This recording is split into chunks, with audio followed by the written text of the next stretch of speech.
any age, it is common to suffer from memory loss. May is Mental Health Awareness Month, and we're taking a closer look at mild cognitive impairment, or MCI.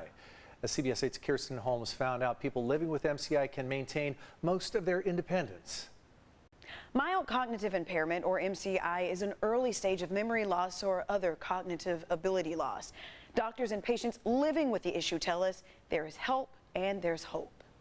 We met April 19th, we got engaged October 16th, got married May 7th, and had our first daughter April 23rd in Chicago during a snowstorm, April 23rd. In between a tornado. And a tornado also. John and Donna Sheehan just celebrated their 57th wedding anniversary. 5 decades, a few kids, and countless precious memories. When did you notice a difference? When I started forgetting things. Donna says she noticed an issue with John's driving, particularly his parking, and asked a doctor. He goes, no, it's not. He said, it's like dementia, it's the depth perception. So we stopped driving. I called San Diego Alzheimer's, talked to Lourdes. I said, this is what's going on. It's kind of scary, and she kind of talked me through it. Dr. Abraham Chung with Alzheimer's San Diego says there are standardized tests for patients with symptoms of memory loss. And if the score is close to normal, not much to worry about. If the score is very bad, it may indicate dementia. And if it's somewhere in between, that's how mild cognitive impairment gets diagnosed. Donna and John say they found help with several programs and resources right here in San Diego, like memory exercises. National landmarks. Who lived in the White House? Or no, where did George Washington live? And John's favorite? Music therapy. It's just that music soothes the soul and gives you a dementia that, is godlike. God likes music. I figured that out a long time ago. Music is so stimulating to your brain, not only because you start listening to the words, John knows all the words as I do, but it maybe jogs your memory as to what I was doing then. They stay active physically and mentally. So all of that is stimulating to your brain. It keeps you active. You're not laying in bed, sleeping, or watching TV. Someone with mild cognitive impairment is still functional. They can live independently, work, do whatever they want to do, but they start having memory problems. And by the time they reach the diagnosis of dementia, they're functionally impaired. Dr. Chung says not all memory loss is a sign of a serious problem, but he says you won't know unless you talk with your doctor.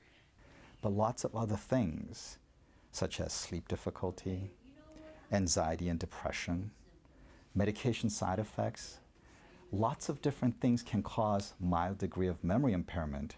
If we're able to diagnose people at an earlier stage of the memory deficit and start the treatment earlier, we would have a more robust effect in terms of improving their lives. Dr. Chung also says doctors are celebrating a clinical trial's results with an experimental Alzheimer's medication in people in the earliest stages of the disease. And it turns out in the clinical trial that was done, only people that really showed any signs of benefit from the treatment are those that had mild dementia and mild cognitive impairment.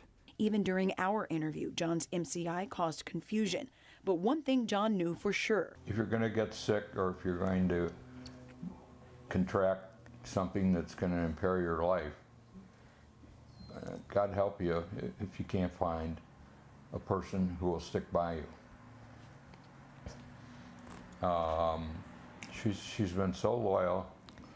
John and Donna want to encourage others to find help and hope too. But you don't have to have Alzheimer's in your family to get it.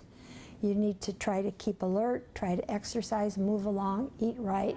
All of those things help. Sooner or later, it's going to help thousands of people if it hasn't already. And so Kirsten Holmes, CBS 8.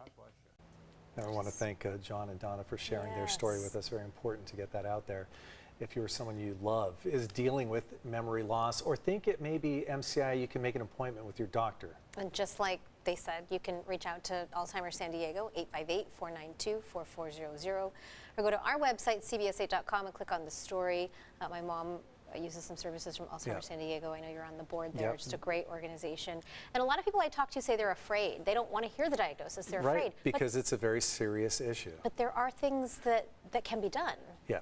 There are some, if you do have Alzheimer's, there are some drugs that can be taken, you know, just. Most importantly, you get help and you find a Yes. community, because you're going to need support getting through that journey. Not one person, you need that person, and that person needs support. ALZSD.org.